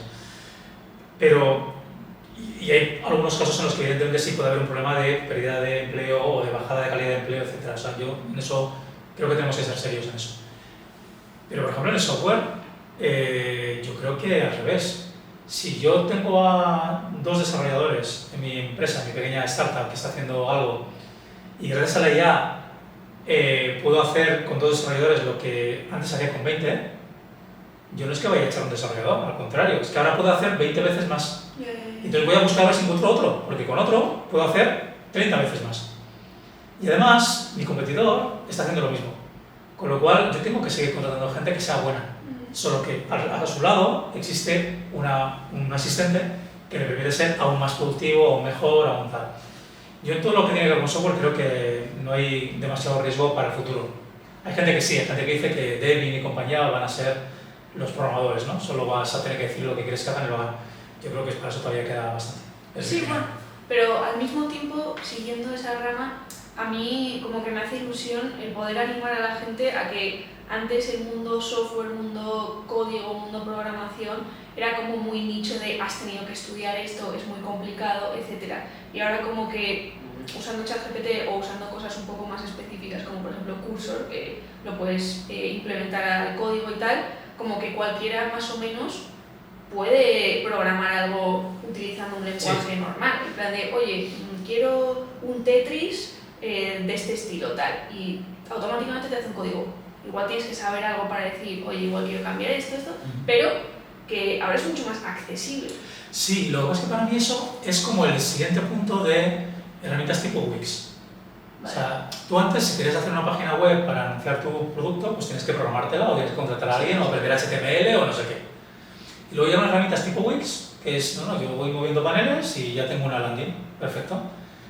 Creo que esto es, y exagero un poco, ¿no? Pero esto es como el siguiente nivel. ¿Eso qué significa? Que sí es cierto, o sea, puede que un conjunto alto de herramientas que ahora exigen desarrollo, ahora te las puedes hacer tú, porque no quieres nada especial y tú sencillamente le dices a la IA que quiero, oye, hazme una página que tenga esto, esto, esto, con estas fotos y me lo subes y tal, igual y te lo hace. Bien, pero por detrás eso significa que va a hacer falta también un ejército de técnicos que sean capaces de montar estas IAs para que funcionen adecuadamente, ¿no? Y luego habrá un porcentaje de aplicaciones que no vale hacer eso, que hay que hacer cosas muy concretas, muy finas. Y luego, evidentemente, o sea, yo no estoy hablando a 10 años, a 10 años no sé si ya habrá una IA que haga todo eso, pero ahora a corto o medio plazo yo no veo que eso sea tan fácil que ocurra, ¿no? Creo que hay complejidades, complicaciones en todo esto mucho mayores que lo que en algunos casos se nos está dando a entender, ¿no? Que es la IA va a hacerlo todo y no vas a tener que ocuparte de nada. Bueno, yo creo que vamos a tener que seguir preocupándonos de muchas cosas. Y aprovechando a que, bueno, justo estamos hablando sobre incrementar la productividad utilizando IA y tal, ¿hay algunas herramientas específicas que tú mismo uses y recomiendes en plan de, aparte del típico ChatGPT? Sí, bueno, yo en mi caso no utilizo muchísimas herramientas, además porque me gusta, claro, también por mi trabajo lo que me gusta es ir al core, ¿no? Entender bien cómo funcionan las IAs generativas, tal. Pero bueno, yo personalmente utilizo ChatGPT, Gemini, Meta, o sea, se las utilizo todas, incluso pues a veces las que no se pueden utilizar en España, pero hay que conseguir acceso porque hay que probarlas, es mi trabajo. Generación de imágenes, Midjourney, Stable Diffusion, también juego con Firefly, esas son las que más utilizo. No estoy recomendando unas u otras, estas son las que utilizo. Luego vídeo, evidentemente, Runway ML fue la herramienta que un poco empezó todo. Ahora hay mucha expectación con Sora, ¿no? La herramienta de OpenAI y demás. Yo no tengo acceso todavía, pero muchas ganas de jugar con ella. Aunque lo que he oído es que realmente el algoritmo no es tan diferente del de Runway, con lo cual en breve Runway tendrá cosas muy parecidas. Y luego juego, y no voy a recomendar ninguna porque todavía no he encontrado que me funcionen bien, pero claro, todo lo que tiene que ver con la productividad, el tema de la integración con diferentes herramientas, tipo el procesador de textos con presentaciones, con etcétera, etcétera, creo que eso, cuando funcione de verdad, eso va a ser otro salto cuántico, ¿no? Ahora, pues todavía no lo he visto con las herramientas de Copilot de Microsoft, todavía no he visto que funcionen, pero bueno, yo creo que esto va a toda velocidad. Y las herramientas un poco de terceros, pues sí he visto cosas que, ¿no? Le paso un texto y me genera una presentación, tal, pero Sí. me aceleran un poco, ¿no? No digo que no estén mal, aunque solo sea porque me hacen el resumen y me las ponen en slides y tal, pero creo que todavía queda el paso de ya está. O sea, me voy a preocupar de hacer un documento muy bien estructurado porque luego la presentación sale sola. Sí. O sea, eso es el gran cambio, ¿no? Y eso por un lado. Luego, Notion, o sea, todo lo que tiene que ver con generación automática, y luego, porque también sigo relacionado con temas del mundo editorial y demás, pues juego mucho con herramientas de generación automática o de textos, ya pensando más en libros, o en generación automática del libro electrónico, o sea, de toda la parte de configuración. Pero eso es más por razones históricas, he estado relacionado con el mundo editorial y me sigue interesando ver cómo evoluciona esto, ¿no? Pero bueno, no utilizo nada súper especial. Yo personalmente soy bastante fan de Perplexity. Perplexity, Me sí. parece que es como un Google mejorado en general. Es verdad, Perplexity la tengo y está muy bien. La utilizo menos de lo que seguramente utilizas tú, pero sí. Sí, esa me parece muy guay. Y bueno, luego quiero tocar mucho a lo que más te dedicas, que es la ética en el mundo de la inteligencia artificial. Y lo primero, el ver tu punto de vista de cuáles son los peligros o miedos que pueda haber en la inteligencia artificial que requiera de estas limitaciones o regulaciones de las que tú trabajas. Sí, bueno, me considero bastante pragmático. Es decir, yo creo que tú en un sillón como este te puedes encontrar varios tipos de perfiles, pero dos muy identificados, ¿no? Dentro del mundo de la IA, ¿no? Gente que ahora mismo, o sea, te empezaría a hablar del alineamiento de IA con los seres humanos, del problema de la superinteligencia, de si realmente hay un comportamiento emergente inteligente por parte de las IAs que existen ahora. que me parece una discusión increíblemente interesante y estimulante, y si quieres podemos hablar de ello porque a mí me gusta y me interesa, pero creo que no estamos ahí. Me quedo mucho con una frase de Andrew Ng, que es un experto de este mundo, fue profesor de Stanford, creo Coursera, ha sido el Chief Scientist en Baidu, por ejemplo, y siempre ha hablado lo llevo diciendo desde hace muchos años, que es que no debemos preocuparnos de la contaminación en Marte. Que lo que quiere decir con eso es, para preocuparnos de la contaminación en Marte, primero tenemos que llegar a Marte. Un humano tiene que llegar a Marte. Hay que construir una base en Marte. Hay que construir una comunidad de personas en Marte. Hay que empezar a poner aire acondicionado en Marte.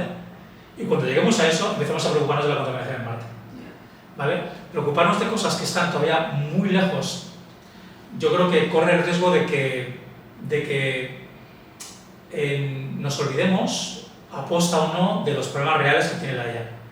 Y los problemas reales que tiene la IA, para mí, en mi punto de vista, tiene mucho más que ver con temas de sesgos raciales, sesgos de género, información no correcta, toma de decisiones que no están adecuadamente basadas en hechos, por el concepto de esta alucinación o porque está mal hecho el sistema. Y eso es lo que creo que es mucho más relevante a corto o medio plazo. Porque además, si hacemos eso bien, estaremos más cerca de ese alineamiento entre IA y humanos, ¿no? Si no lo hacemos bien, sin querer, estamos acercándonos a ese problema. Y cuando intentemos resolver ese problema, nos vamos a encontrar con que hay mucho que hacer para que ese problema se resuelva, ¿no? Entonces, yo ahora mismo estoy, también porque al final en la digital representamos a 500 empresas y muchas de esas empresas son pequeñas y medianas empresas que tienen problemas muy concretos, ¿no?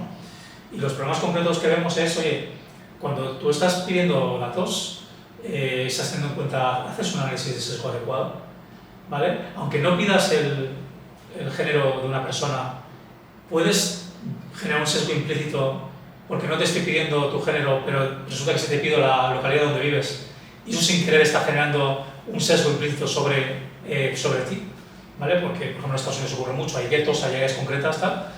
Pues eso es lo que tenemos que preguntarnos ahora mismo, si en un momento donde nos encontramos, donde ahora vamos a utilizar los datos de una manera mucho más profunda, pero con menos control, porque la IA al final es lo que es, ¿no? Es algo que te permite alejarte un poco, ¿no?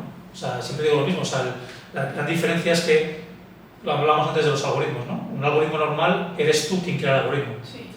En la IA, tú creas una IA que crea el algoritmo. Entonces, esa indirección, pues siempre digo que causa ese problema, ¿no? Para mí ahí es donde están los desafíos.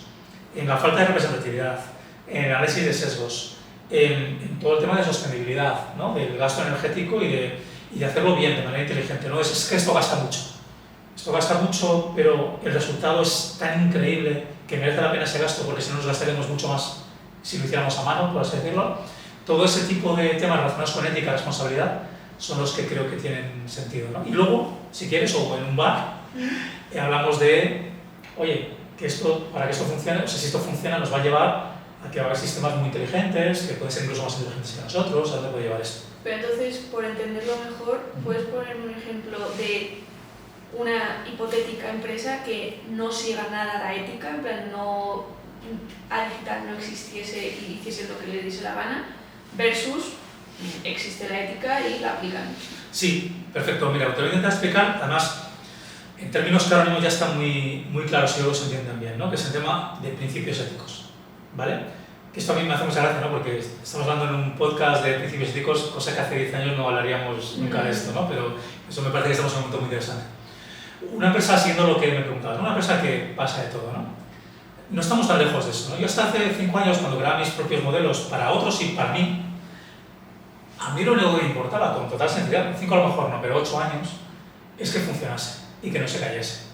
Es lo único que me interesaba. Sí. Entonces, ¿qué hace una empresa?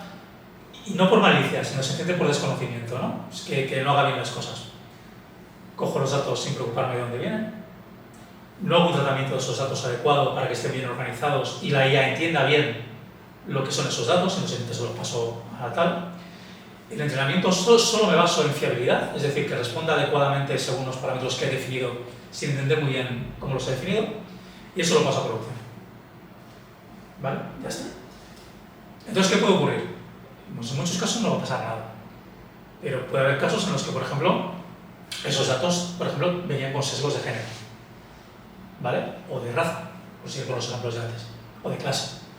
Y por tanto, las decisiones que va a tomar a la hora de que ese algoritmo te conceda un crédito, te dé una hipoteca, el precio de la luz que vas a pagar, o lo que sea, o si te van a dar o no un empleo, porque tú buscas empleos tú eres ingeniera o diseñadora, pero la oferta de empleo pone diseñador, ingeniero, y el algoritmo de matching dice, pues entonces esto no es para ti, ¿vale? Pues ahí tenemos un problema. Ahí tenemos un problema. Y son ejemplos, sin dar nombres, pero son ejemplos que ocurren habitualmente. El ejemplo de ingeniería es un caso que ha ocurrido durante muchísimos años, ¿vale? A las mujeres no les llegaban ciertas ofertas de trabajo porque ya tú ponías ingeniera o diseñadora. Y entonces, no, aquí pone ingeniero, no tal. Que eso puede decir, joder, es que hay que ser malo para hacerlo, pero si lo haces sin cuidado, eso ocurre. Y ahora pasamos a una empresa que en principio lo hace todo bien, ¿no? Que eso nunca existe porque es muy difícil, pero yo primero me aseguro de que los datos con los que voy a entrenar mi modelo tengan una calidad mínima. Hago un análisis de sesgos, hago un análisis de lo que sea, ¿no? Si es sesgos de, como decía antes, tal, o de lo que sea, o que los datos sean representativos, no hace falta pensar en temas personales. Si es una aplicación inmobiliaria, pues oye, si yo lo que quiero es una aplicación que ayude a todo el mundo a elegir su casa, pues que tenga una representación, una representatividad de todos los tipos de inmueble que pueda haber, diferentes barrios, etcétera, etcétera, ¿no? Que estén bien estructurados. Que el entrenamiento tenga en cuenta, una vez más, temas de equidad, temas de justicia, ¿vale? Que no dé más opciones a quien más tiene, ese tipo de cosas hay que tenerlo en cuenta. Y luego un buen entrenamiento, una buena protección de datos. Si tengo un chat conversacional, ¿vale? Y digo, bueno, un ejemplo muy típico, ¿no? Yo tengo un chat conversacional y quiero crear un chat conversacional y voy a utilizar una de estas herramientas que hemos hablado antes, ¿no? Un OpenAI, un Gemini, un Meta, es decir, yo no creo el modelo, sino que voy a utilizar uno de terceros. ¿Qué pasa si ahora tú te conectas y porque te da por ahí, porque te da la gana, metes datos personales en ese chat? Que se los lleva a Meta o quien sea, vamos. Entonces, ¿de quién es la responsabilidad? Bueno, pues ahora la regulación, lo que nos dice, la regulación que está a punto de ser aprobada en Europa, lo que dice es que no, aunque el modelo no sea tuyo, el sistema de ella, el sistema, sí lo es. Y por tanto tienes que cuidar que haya, por ejemplo, un control de privacidad, de manera que cuando un usuario, como quiera, meta sus datos, tienes que comprobar de alguna manera si esos datos son personales y una de dos, o evitar que lleguen al modelo de terceros, o que el modelo de terceros tenga ya ciertas indicaciones de qué hacer con ello, que es básicamente no tenerlo en cuenta. Entonces, ese tipo de detalles, que te he puesto unos cuantos, ¿no? Pero puede haber muchos más, sostenibilidad. Oye, pues todavía no estamos ahí, pero puede haber un momento que sea, oye, el que yo monte o no un modelo, o el que yo utilice un modelo, también va a depender de su sostenibilidad, de cuál es el coste energético que tiene ese modelo cada vez que yo lo utilizo. Por tema puramente de ingresos y de finanzas, y también por temas de ESG, de sostenibilidad, ¿no? Entonces hay una serie de principios éticos, sin querer te he puesto alguno, ¿no? Transparencia, explicabilidad, sostenibilidad, justicia, que se tienen que tener en cuenta cuando creas un sistema de IA. Porque la IA es tan reciente, la mayoría de empresas que se centran en IA suelen ser startups o comienzos, vamos. Esas empresas tan chiquititas que no tienen tanta financiación, están empezando de cero, etcétera, ¿también tienen que tener mucho en cuenta la ética o es mejor tal, ve a tope con tu idea, intenta hacer la realidad y luego ya pues nos centramos en la ética? Imagínate que tú tienes un proyecto de software, ¿no? Tú te plantearías ahora mismo, en 2024, no preocuparte en absoluto de la privacidad de los datos de tus usuarios. O sea, es que lo veo como diferente, en plan de, si tienes tengo la idea de una aplicación o lo que sea, la tengo muy clara, en plan de, como que al principio en mi cabeza cómo funciona es que quiero primero validar que puedo hacerlo. Luego ya, el presentárselo a un inversor o a un público de verdad, se verá luego, pero primero, sí. Idea principal. Claro, pero es muy buena reflexión, ¿eh? Por supuesto. O sea, si lo que quieres es validar internamente que algo funciona, lo que tienes que hacer es validar que algo funciona. Te decía lo de la privacidad porque antes del 2018, o sea, había el concepto de privacidad de datos, pero había un cierto laissez-faire, ¿no? Por parte de todo el mundo, de las empresas y de los propios usuarios de regístrate, tú te registrabas y te daba igual todo y la información que cogía te daba igual, ¿no? A partir del 2018, por la regulación de GDPR en Europa, pero también por todo lo que ocurre con Facebook, Cambridge Analytica, es decir, el uso de los datos, la gente empieza a ser mucho más consciente. Entonces ahora, incluso startups pequeñas, una vez que han pasado esto que dices, que es, oye, valido que esto funciona, enseguida se dan cuenta de que la privacidad es importantísima, porque si no, no solo en Europa, en Estados Unidos no van a poder hacer nada. No van a hacer nada desde el día 1. Y es lo que se llama privacidad por diseño, es decir, desde el principio tú tienes en cuenta que hay un elemento que es la privacidad que más vale que empieces a tener en cuenta cuando implementas tu sistema, ¿no?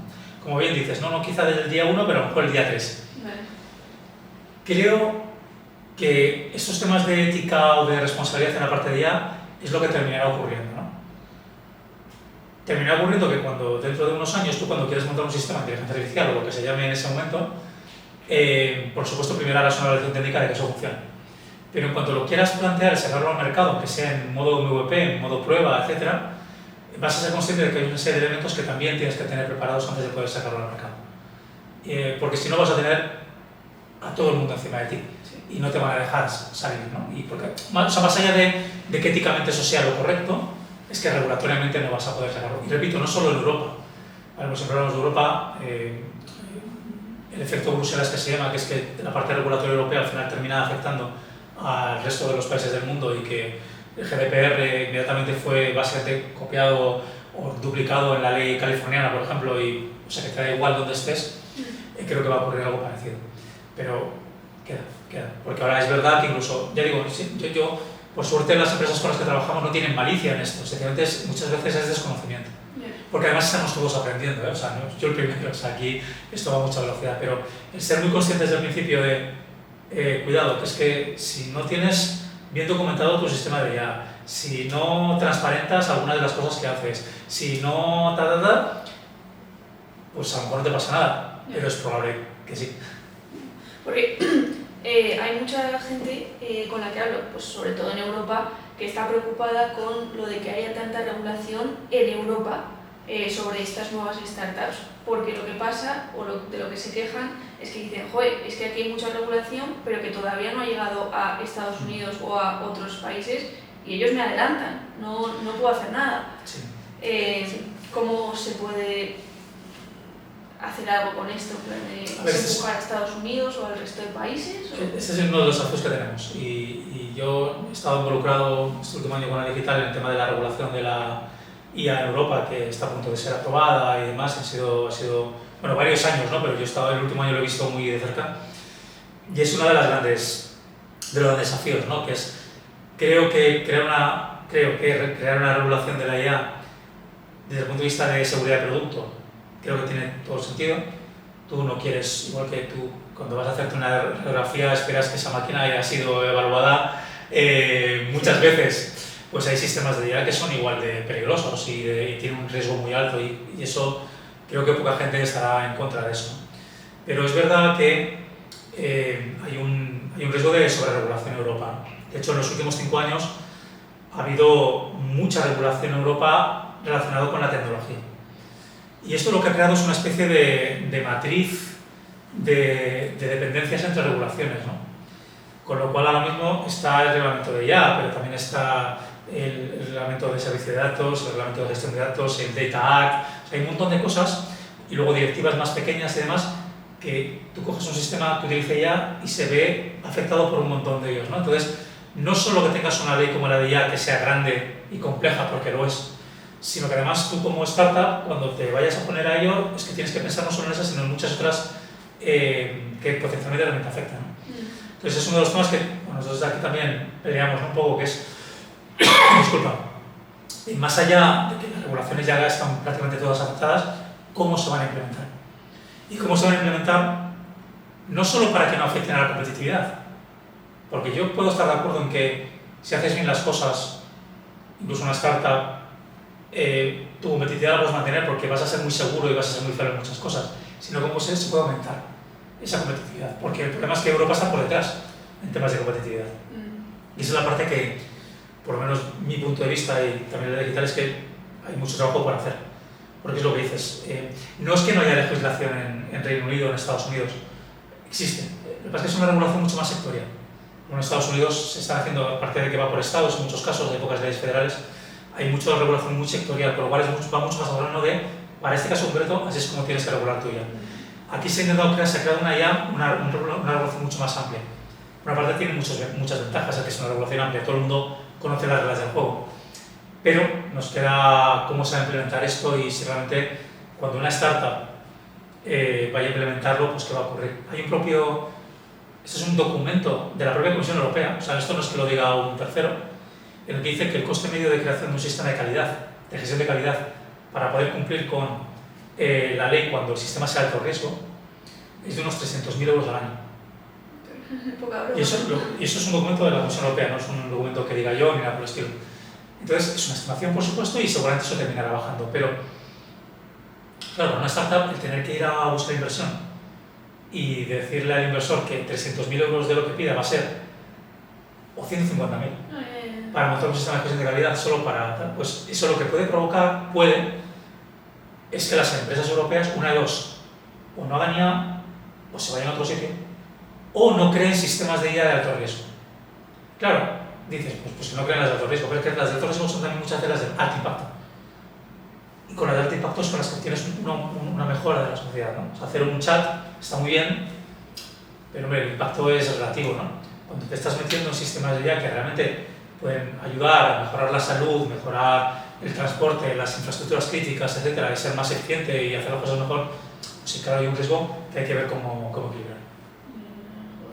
Menudo tema.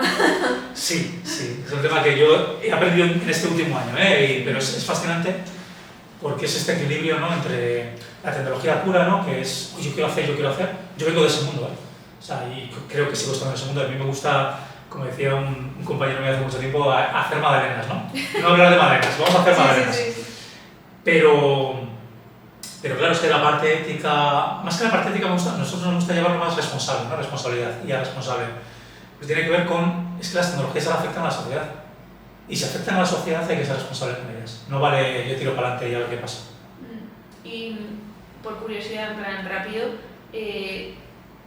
esta preocupación por tu parte personal de seguridad en la inteligencia artificial es por algún caso que has visto de primera mano o sea, me refiero por qué fuiste de yo quiero hacer magdalenas, quiero sacar cosas a oye, igual habría que mirar esto y voy a centrar toda mi atención a esto. A lo mejor es la edad, pero siguiendo con el símil, hombre, yo quiero hacer magdalenas, pero me gustaría que las magdalenas no provocasen una enfermedad alimentaria a la gente, ¿no? Y no es que yo haya visto nada malísimo, ¿no?, de Dios mío, pero incluso con modelos que he hecho que aparentemente pueden ser inofensivos, te das cuenta del potencial que tienen. Yo cuando realmente me empecé a preocupar de esto y a darle muchas vueltas, fue cuando tenía mi segunda empresa, Quantify Reading, que hacíamos, y la empresa sigue viva y demás, hace análisis del comportamiento lector. Es decir, nosotros tenemos una aplicación digital para leer libros y para escuchar audiolibros, y siempre de acuerdo con el usuario consentía y dábamos toda la información, evidentemente. Lo que hacíamos era medir cómo seleccionaba los libros o audiolibros y además cómo leía, la velocidad a la que leía, dónde se paraba, etcétera, y eso nos permitía tener una información de cómo se comportaba el lector. ¿Eso para qué sirve? Eso sirve, por ejemplo, pues para que un editorial o un profesor universitario, por ejemplo, el caso de la universidad es muy interesante, ¿no? Si ve que un porcentaje suficientemente alto de alumnos se quedan parados en una página de un libro de física, a lo mejor es que esa página está mal escrita o mal explicada y hay que dar una clase complementaria para explicar mejor esa parte concreta, ¿no? Es un ejemplo. Sí. O si una editorial ve que una novela la gente la empieza y hay un momento que tiene un bajón enorme, ¿qué ha pasado ahí? Para saber qué es lo que ha pasado en esa escena, para entender por qué la gente ha dejado de leer. Sí, esto es como la analítica de YouTube cuando te dice en plan de tal, la gente ha empezado a ver y luego se ha caído. Exacto, es eso mismo, ¿no? Y eso ya lo hace Netflix, lo hace HBO, lo hace YouTube. Entonces nos planteamos por qué no se puede hacer con la lectura o los audiolibros, ¿no? Y es lo que hicimos. Hicimos el modelo, o sea, hicimos la aplicación completa, desde el audiolibro, o sea, la herramienta de audiolibros, la herramienta de lectura de libros, toda la parte de análisis, con modelos, etcétera, y luego un dashboard con toda la información para el editor o para el profesor, etcétera. cuando estaba con eso, me di cuenta de que eso estaba relacionado con otro tema que a mí me llevaba interesando muchos años, pero desde el punto de vista de lectura en el metro, que es todo el tema relacionado con lo que ahora se conoce como psicología, bueno, se conoce desde mucho tiempo, como psicología conductual, ¿vale? Porque claro, en ese momento es cuando empezamos a pensar es que esto a lo mejor no solo sirve para entender al usuario o al lector, sino para ayudarle a leer más y mejor, ¿vale? Yo puedo empezar en sitios concretos del libro, cuando llega a sitios concretos del libro, a partir de la información que tenemos del libro y del lector, pues decirle que lea un poco más, o ayudarle, o, bueno, hay lo que se llaman nudges conductuales, ¿no? Son pequeños empujones, ¿no? Que le ayudas, ¿no? Eso depende del libro, puede ser desde un tema de, oye, que tus amigos ya han pasado el 50% y tú vas por el 30%, hasta gamificación, hasta muchas cosas, ¿no? Entonces empecé a estudiar como un loco toda esa parte, o sea, me leí libros, me hice cursos, es muy interesante, yo también he caído. Sí, pues eso, vamos, de hecho, yo he escrito 3 libros, el tercer libro va sobre esto, o sea, de psicología conductual para temas de producto. Pero en ese momento, claro, ahí, evidentemente, cuando lees libros y haces cursos de esos temas, uno de los temas relevantes que salen es, cuidado, esos empujones conductuales, esos nudges, esa tal, no puede ser coerción. Tú no puedes empujar a alguien a hacer algo que no quiere hacer. Eso está fuera de, éticamente, moralmente en este caso, de lo que tú deberías hacer cuando diseñas un producto, ¿no?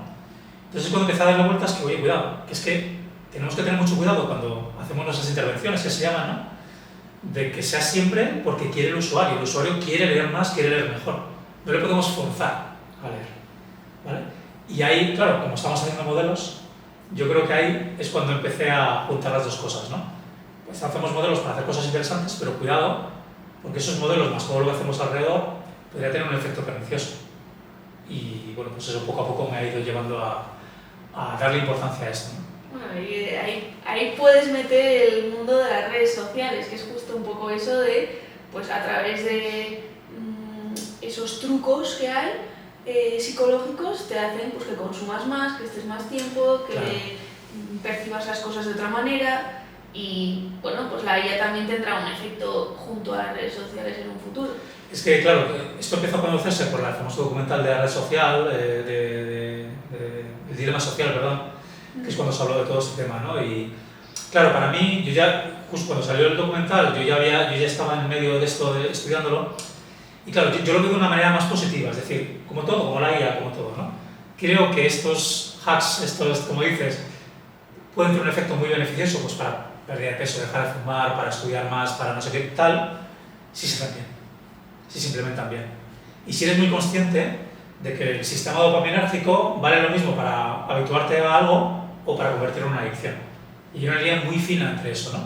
Entre quedarte a ver un episodio más de Netflix a quedarte toda la noche viendo Netflix porque al final Netflix o quien sea, o HBO, No, que sea tal, una aplicación de streaming. Entonces, esa parte le empieza a dar mucha importancia. De hecho, cuando creamos Quantify Reading, una cosa además sigue existiendo, tenemos una página de ética en la que, y eso está hablando del 2018, en la que decimos en qué tipo de proyectos nosotros no trabajaremos nunca. O sea, si me pides básicamente, en una página decimos básicamente, si me pides que haga esto, no voy a ser tu proveedor, no lo voy a hacer. Porque entendíamos desde el principio un poco los potenciales riesgos. Y riesgos incluso un poco, como decíamos antes, muchas veces no por malicia. Uno de los proyectos que tuvimos, el cliente nos preguntó, oye, como la gente puede leer el móvil y tal, a mí me gustaría también tener la información de GPS. La información de GPS del usuario, del lector. Sí, claro, porque si se meten en una, o sea, a partir de donde para, estaciones de autobuses, metros, yo puedo poner publicidad de libros. O sea, lo que viene del punto de vista muy de marketing, nada, claro, tenemos que explicar, no, eso no lo vas a hacer.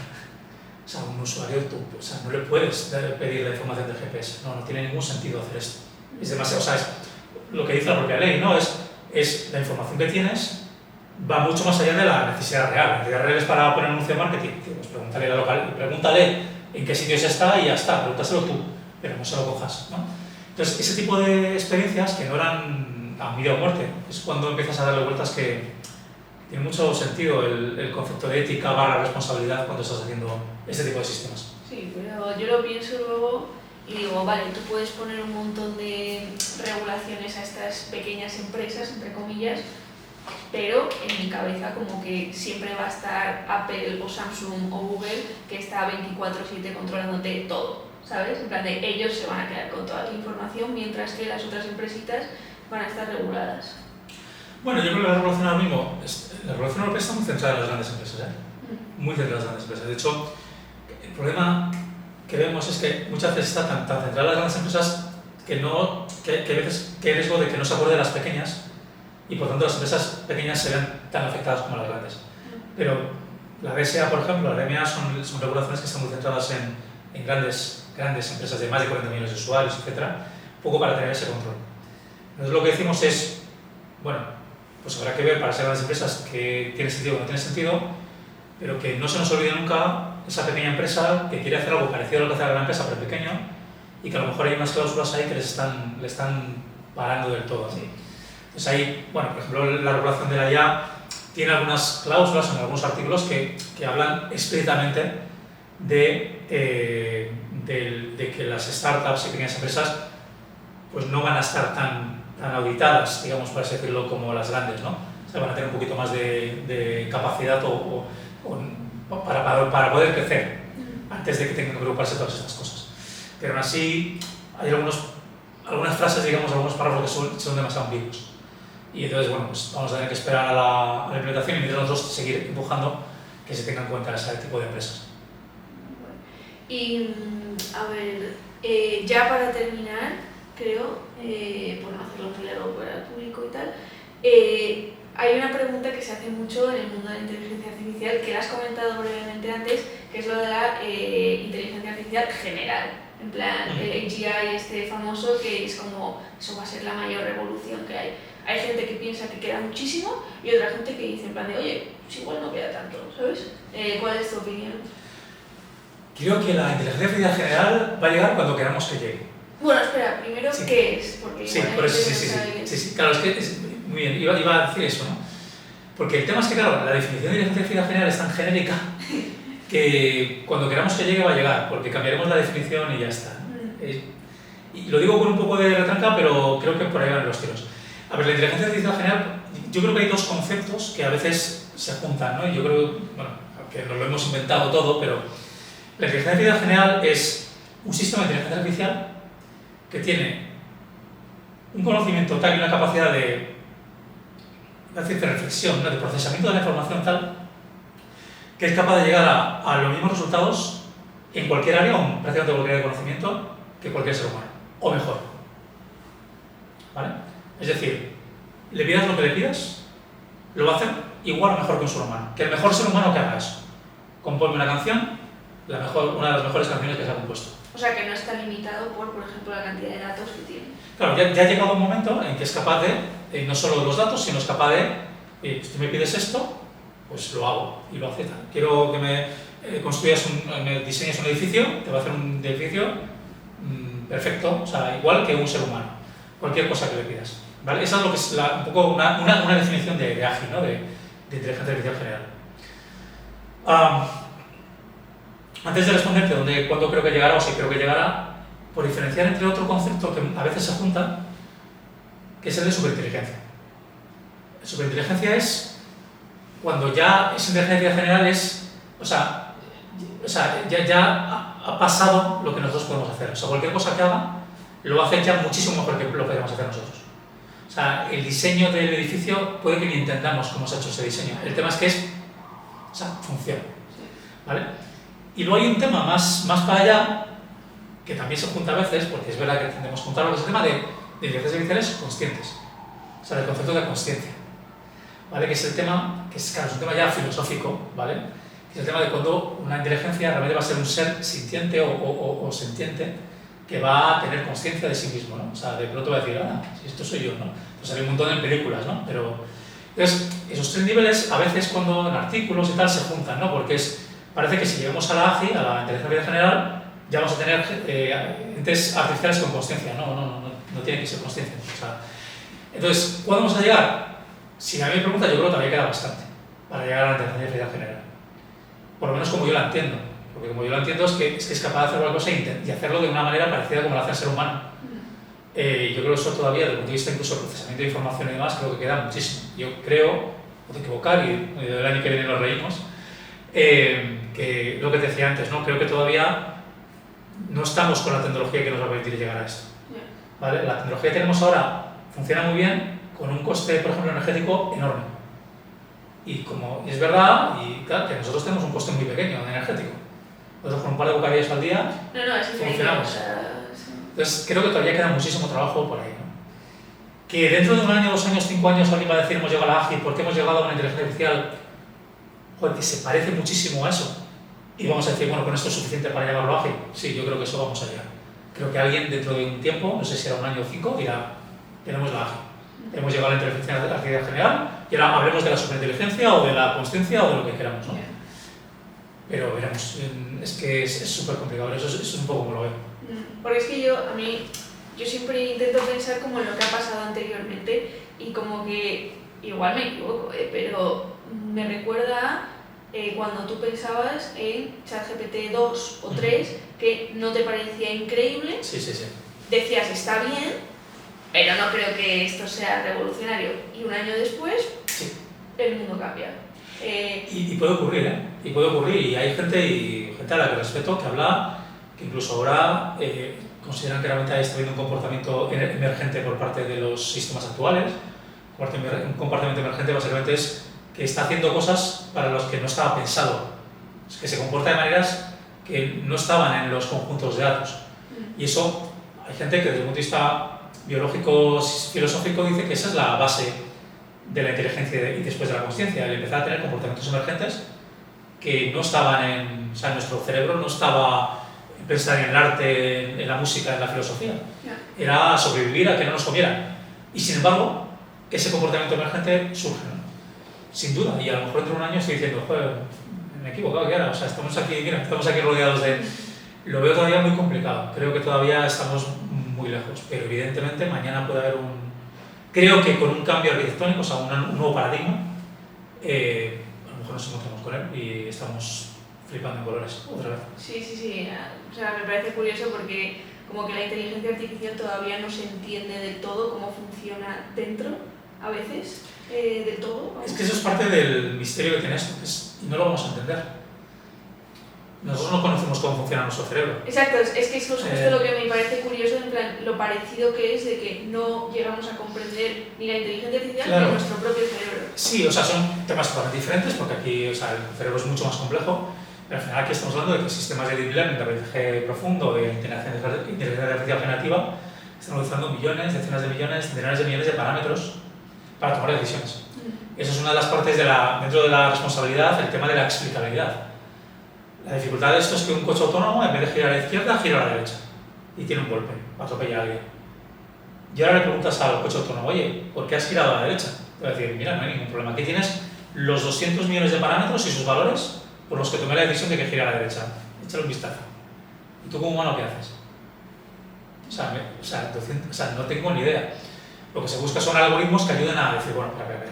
De esos 200 millones habrá 20 que son los más importantes por los que tomaste esta decisión. Y como humano yo sí puedo gestionar 20. Entonces, vamos a mirar esto, estoy simplificando mucho, ¿no? Pero vamos a mirar esto para poder entender, ¿no? Pues creo que por ahí van los tiros de todo lo que va ocurriendo, ¿no? Cada vez vamos a tener más complejidad, la IA también va a ser más potente, por lo cual nos va a ayudar a entender mejor cómo funciona incluso la propia IA, pero es que cada vez va a ser más compleja. Entonces, de ahí viene un poco lo que decía antes, ¿no? Si partimos ahora de los hechos básicos de que la IA funciona a partir de datos bien estructurados, bien cualificados, un entrenamiento adecuado, tener en cuenta esa responsabilidad, etcétera, podemos llegar a que cuando eso esté ahí estemos mejor preparados para entender lo que está ocurriendo. Si dejamos que esto evolucione, yo creo que pueden pasar dos cosas. Una es no funciona y esto se va, y volvemos a tener otro invierno de la IA y los que estamos en IA nos escondemos así y decimos, no, yo no estuve. O esto evoluciona de manera que no controlas y pierdes totalmente el control, absolutamente.